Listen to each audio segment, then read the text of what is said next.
Hello everyone, this is Anna from Savvy Cat Realty, and today I'm here to talk to you about holidays and the winter in Portugal. First of all, of course, I would like to wish everyone an amazing passage of the year, and I hope you all had an amazing Christmas that went by just now. I would also like to remind you that we are not working right now. This video was pre-recorded, and pretty much all Portugal stops between the Christmas and New Year. So when it comes to services, especially, no one's working. Only commerce basically works. Everything else pretty much stops. So if you want to get anything done in this week, you are not going to get anything done in this week. So just FYI. I would just also like to remind that we are going to raise our prices in 2025 by about 20% in most of our services. So if you want to secure the 2024 prices, do so before the end of the year. So, for those of you who don't know, Savvy Cat Realty is a relocation and investment agency that helps expats move to Portugal in a sustainable way. We work with both rentals and purchases and try to work in a way that settles you in the best location for the best price according to your budget. Our work is always very tailored to your own needs. So if that makes sense to you, please do check our website in www.savvycatrealty.com, where you can find all of the information on our services that, once again, will be raising in prices in 2025. So you are able to secure the 2024 prices if you do that until the 31st of December. So, going into today's topic, which is the holidays and winter in Portugal.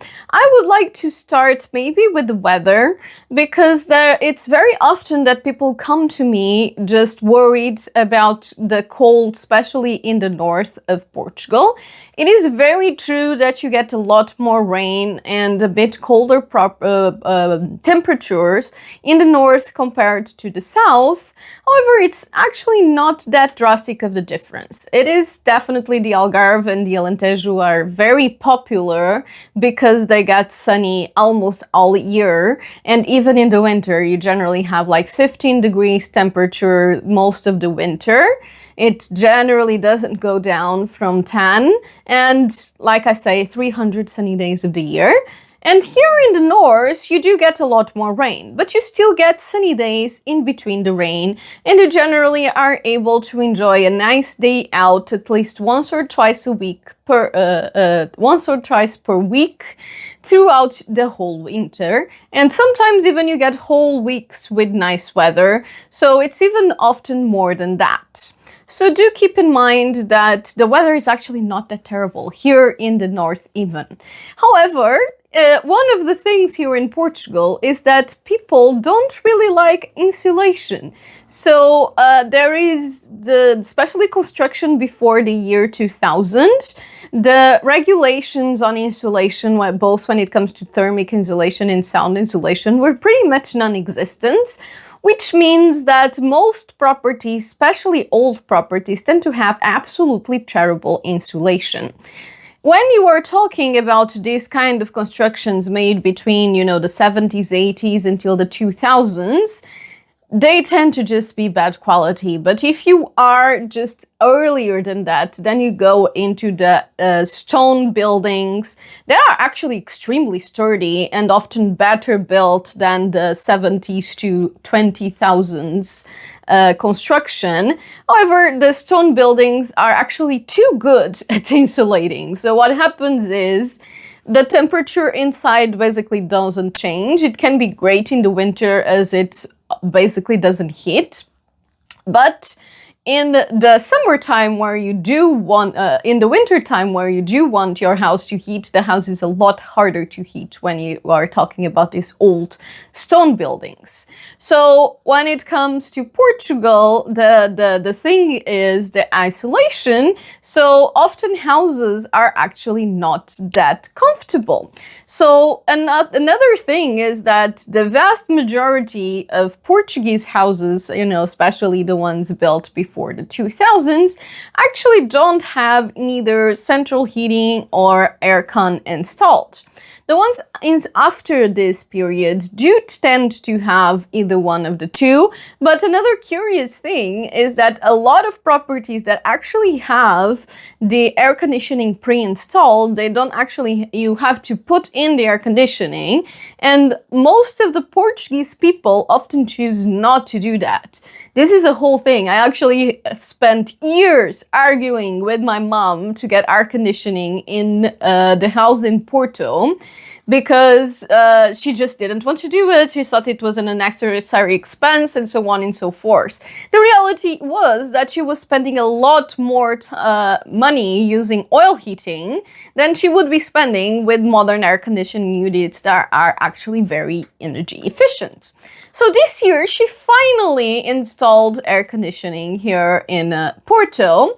And now she's surprised at how the energy bill is not going drastically up in the winter. So, fun things. And air conditioning is a good thing. But, you know, most of the foreigners already know this. It's just a Portuguese thing, really.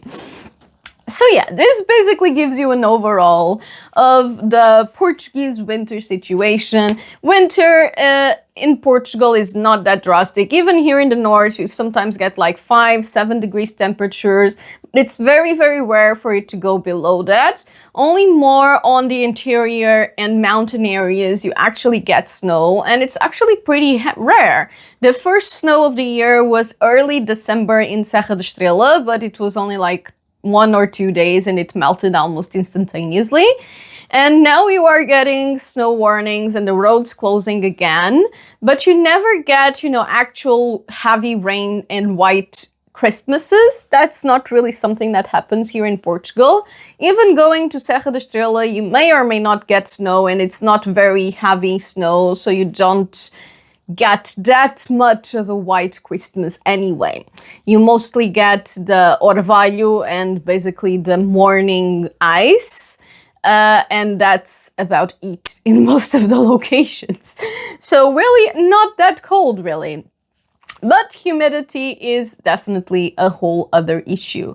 So especially in the north, where you do have a lot of rain, and that also is what permits it to be, you know, such a beautiful region with lots of green areas and streams and waterfalls, and absolutely beautiful, but you do need water to keep that. So you do get a lot of humidity. So in order to avoid that, once again, important to have good insulation and good air circulation in your house. And dehumidifiers are very useful, especially in the north. So these are basically the things that are important to know on the winter. Most of the problems when it comes to mold, there's a big concern for a lot of people, the mold. Yes, things can get moldy, but mold is easy to fix. It's about humidity entering the house.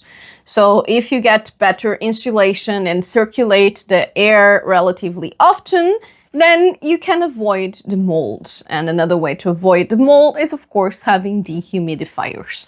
So all of this is relatively easy to deal with. So once again, the Christmas already went by, but here in Portugal, you do get a lot of Christmas markets. It's a thing. Like, there is 10 Christmas markets probably in Porto and Lisbon. There's a bunch of them. And some of them are even internationally renowned. I know one of the Lisbon ones got a prize of being the best Christmas market in Europe. And I do enjoy doing some of my Christmas shopping in the Christmas markets. These Christmas markets often have a lot of local artisans, which I really appreciate. But when it comes to food and so on, they are often very overpriced. So do keep that in mind. And most of these Christmas markets tend to go on after the Christmas until the New Year. So some of them will end on the Christmas day. Others, like the day before, they usually end on the 23rd.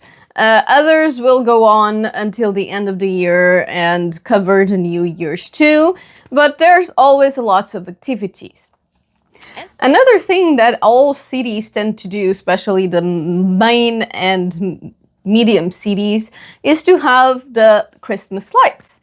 So most of the big cities are filled with beautiful lights on the city centers that do keep on until New Year. So during the New Year festivities, you get the towns all decorated and shiny.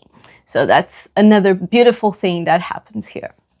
And so now, if you are looking to spend your New Year in Portugal, what happens in the New Year in Portugal? So in the New Year in Portugal, you do have local parties in basically all major cities. Cities like Porto and Lisbon have fireworks and concerts with known, generally Portuguese artists. And a place that is very popular to spend New Year's in Portugal is Madeira.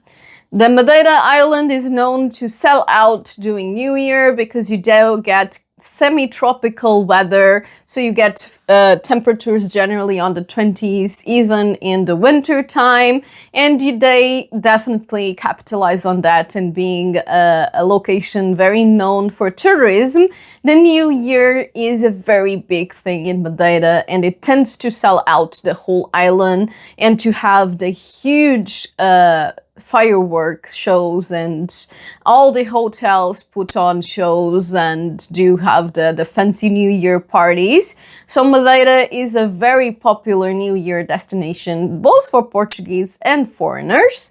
Another very popular New Year destination is Algarve, for the reasons I mentioned initially, meaning generally very good weather. And even if it's pouring in the north, it's often sunny in the Algarve.